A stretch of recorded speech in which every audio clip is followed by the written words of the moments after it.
Hallo und herzlich willkommen. Ich stelle euch hier unsere N-Cube Ameisenfarm für die Wand vor. Wir bieten sie an in den Größen 60×30 und 30×30 sowie in den Breiten M und L, das heißt, die haben einen Plattenabstand von 10 und 20 mm.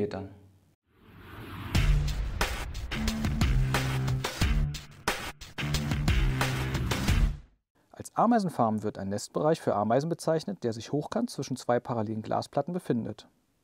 Und diese Ameisenfarmen hier haben wir speziell für die Montage an der Wand entwickelt.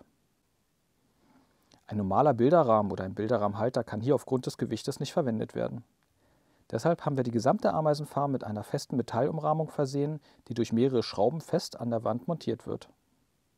Um diesen Metallrahmen optisch zu verstecken, haben wir hier in einem modernen, zeitlosen Design einen weiß lackierten Holzrahmen aus echtem Naturholz, der durch einen Magnetclip an dem Rahmen befestigt wird, für diese Wandfarm verwendet. Wichtig ist auch, dass keine Feuchtigkeit von der Farm nach außen zum Holzrahmen gelangt. Daher wurde die Ameisenfarm gut abgedichtet und ist zudem bis auf den Holzrahmen und die Halterung komplett durchsichtig. Durch die sehr dichte Verklebung können auch sehr kleine Ameisenarten in diesem Formicarium gehalten werden. Im Normalfall muss man nicht mehr an das Innenleben der Ameisenfarm heran, da Ameisen sehr sauber sind und ihre Abfälle selber aus dem Nest in eine separat angeschlossene Arena tragen, in der sich die Tiere mit Nahrung und Wasser versorgen oder halt auch ihre Abfälle heraustragen können. Sollte der obere Zugang zur Farm doch mal nötig sein, so kann man den Rahmen abnehmen und dann die Abdeckung von der Ameisenfarm lösen. Also kurz gefasst, durch das Aufsetzen des Rahmens wird die Abdeckung der Ameisenfarm vor ungewollten Öffnungen gesichert. Befüllen könnt ihr diese Ameisenfarm mit unseren verschiedenen Bodengrundsubstraten, unseren Dickfix, Kork oder anderen Nesteinsätzen.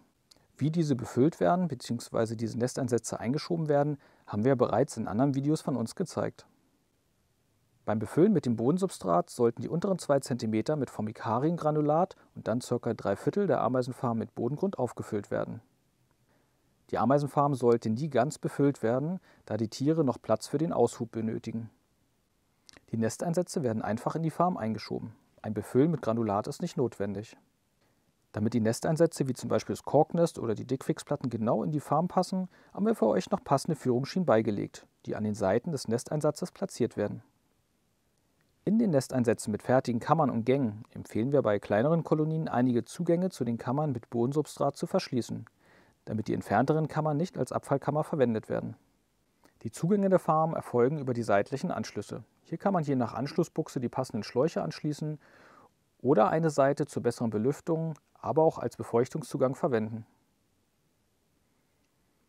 Zum Belüften kann man optional eine Gitterkappe auf die Buchse aufstecken und zum Befeuchten eine Pipette mit Wasser seitlich einführen.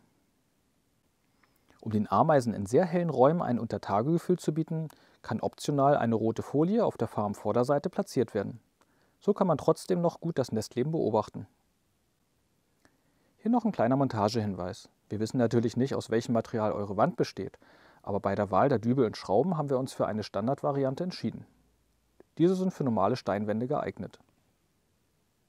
Hier empfehlen wir eine Bohrmaschine mit einem 6 mm Bohrer zu verwenden und damit ein 40 mm tiefes Loch zu bohren. Für andere Wände aus Beton oder Rigips empfehlen wir im normalen Baufachhandel passende Dübel zu organisieren. Die mitgelieferten Schrauben können theoretisch auch in einem Holzuntergrund verschraubt werden. Beachtet aber, dass, wenn die Ameisenfarm mit feuchtem Bodengrund befüllt wird, eine Belastung von fast 10 Kilogramm möglich sind. Wenn ihr in dieser Ameisenfarm eine Ameisenart mit Winterruhe haltet, so lässt sich diese Farm natürlich auch durch Lösen der Schrauben abmontieren. Eventuell müssen beim häufigen Demontieren die Dübel ausgetauscht werden. Und noch ein kleiner Tipp: Wenn ihr die Farm noch etwas optisch hervorheben möchtet, so könnt ihr auch eine passende Fotorückwand auf der Rückseite platzieren. Auch wenn man nur den oberen Teil sieht, ist es sicherlich eine gewisse optische Aufwertung. Ja, ich hoffe, diese N-Cube Ameisenfarm für die Wand haben euch soweit gefallen und auch dieses Video hier. Vielleicht waren ja auch ein paar passende Informationen dabei. Ich bedanke mich fürs Zuschauen.